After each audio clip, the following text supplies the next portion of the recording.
যার হাতে তাসবিহ ছিল না তাকে তাসবিহ দিয়েছেন, যার হাতে কলম ছিল না কলম দিয়েছেন, যেখানে কোনো ছাত্র পড়ার মাদ্রাসা ছিল না সেখানে মাদ্রাসা দিয়েছেন। আজ সৈয়দ আহমদ শাহ সিরকুটি রাদিয়াল্লাহু তাআলা আনহুর উরুসে পাক, ইনি একজন আল্লাহর ওলি, ইনি একজন আওলাদ রসুল, ইনি বানিয়া জামিয়া। তার অবদানে আমরা গাউসিয়া কমিটি, তার অবদানে আমরা আঞ্জুমান, তার অবদানে আমরা জামিয়া সহ দিনী শিক্ষা প্রতিষ্ঠান পেয়েছি।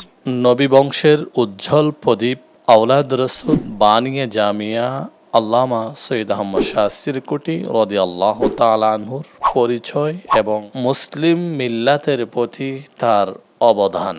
হুজুর আল্লামা সৈয়দ আহমদ শাহ সিরকুটি রাদিয়াল্লাহু তাআলা আনহু স্বাভাবিক একজন মানুষ নন, ইনি আওলাদ রসুল।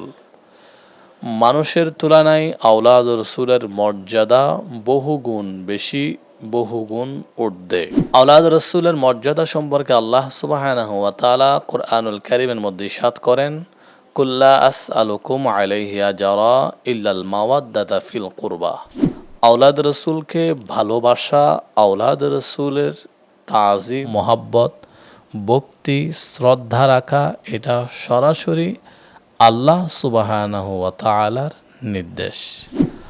আওলাদ রসুল হুজুর কেবলা সৈয়দ আহমদ শাহ সিরকুটি রাদিয়াল্লাহু তাআলা আনহুর অবদান মুসলিম মিল্লাতের প্রতি, বিশেষ করে বাংলাদেশের মুসলিম মিল্লাতের প্রতি তার অবদান অপরসীম।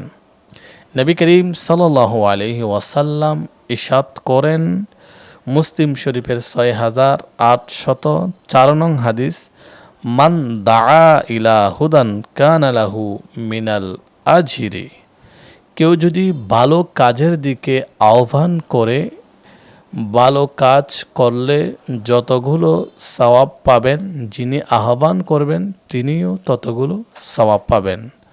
আওলাদ রসুল সৈয়দ আহমদ শাহ সিরকুটি রাদিয়াল্লাহু তাআলা আনহুর আহ্বানে পুরো বাংলাদেশের মধ্যে 2 কোটি মানুষ তার দেখানো পথে নেক আমল করেন, আওয়াবিন সবক আদায় করেন।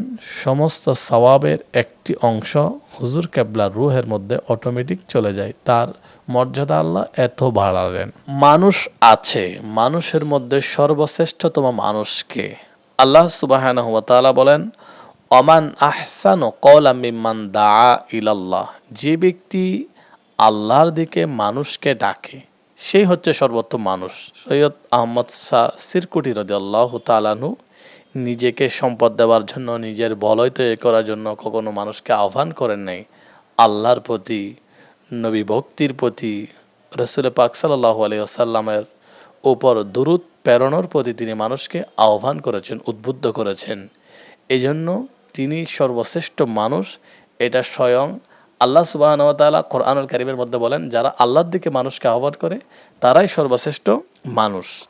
আমরা জানি অনেক সংগঠনের নাম দিয়ে মানুষ জঙ্গিবাদ প্রতিষ্ঠা করে, রাহাজানি, মানুষের জান নিয়ে নেই, এমন অনেক সংগঠন, এমন অনেক মানুষ আছে। কিন্তু সৈয়দ আহমদ শাহ সিরকুটি রাদিয়াল্লাহু তাআলা আনহু ছিলেন আন্তর্জাতিক শান্তি প্রতিষ্ঠাকারী। আল্লাহ সুবহানাহু ওয়া তাআলা সূরা মাইদার 32 নং আয়াতের মধ্যে বলেন, মান কাতালা নাফসান বিগাইরি নাফসিন আও ফাসাদিন ফিল আরদ ফাকান্নামা কাতালান নাসা জামিআ।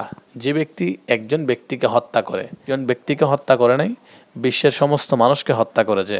মানুষ হত্যা করা এমন মহাপাপ, কিন্তু আলে রসুল সৈয়দ আহমদ শাহ সিরকুটি রাদিয়াল্লাহু তাআলা আনহু আন্তর্জাতিকভাবে শান্তি প্রতিষ্ঠা করেছেন। তার দেখানো পথে মানুষকে হত্যা করা, মানুষকে জুলুম করা তো দূরের কথা, মানুষের কল্যাণে, মানুষের সেবায় আজীবন তার দেখানো, তার ভক্ত মুরিদিনরা মানুষের সেবাই করে যাচ্ছেন।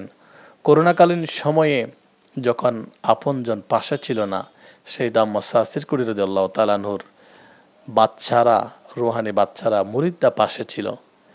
তাহলে ইনি আন্তর্জাতিক শান্তি প্রতিষ্ঠাকারী। ইনি কোটি কোটি আলেম তৈরি করেছেন।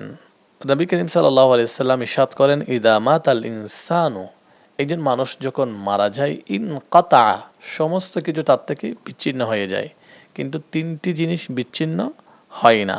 একটা হচ্ছে সাদকাতিন জারিয়া, সৎকায়ে জারিয়া, আরেকটা হচ্ছে আউ ইলমিন ইয়ানতাফাউ বিহি, উপকারী এলম, আরেকটা হচ্ছে আউ ওয়ালাদিন সলিহিন ইয়াদউ লাহু, নেক সন্তান। আমরা যদি দেখি হুজুর কেবলা সৈয়দ আহমদ শাহ সিরকুরি রাদিয়াল্লাহু তাআলা আনহুকে আল্লাহ তাআলা তিনটি নিয়ামতেই দান করেছেন, ওয়ালাদা সালেহা এবং সৎকায়ে জারিয়া এবং উপকারী এলম। তিনি এই জন্য অনন্য, তিনি জনসভামূলক কাজ করেছেন। যার হাতে তাসবিহ ছিল না তাকে তাসবিহ দিয়েছেন, যার হাতে কলম ছিল না কলম দিয়েছেন, যেখানে কোনো ছাত্র পড়ার মাদ্রাসা ছিল না সেখানে মাদ্রাসা দিয়েছেন। ইনি ছিলেন একজন সমাজ সেবক। এই আজ সৈয়দ আহমদ শাহ সিরকুরি রাদিয়াল্লাহু তাআলা আনহুর উরুসে পাক, ইনি একজন আল্লাহর ওলি, ইনি একজন আওলাদ রসুল, ইনি বানিয়ে জামিয়া। তার অবদানে আমরা গাউসিয়া কমিটি, তার অবদানে আমরা আঞ্জুমান, তার অবদানে আমরা জামিয়া সহ দ্বীনি শিক্ষা প্রতিষ্ঠান পেয়েছি। তার অবদানে আমাদের মুখের মধ্যে নবী করিম সাল্লাল্লাহু আলাইহি ওয়াসাল্লামের দুরূদ শরীফ সালাতুস সালাম আল্লাহ সুবহানাহু ওয়া তাআলা বানিয়ে জামিয়ার রুহানি ফিউজাত আমাদের দান করুন, আমিন।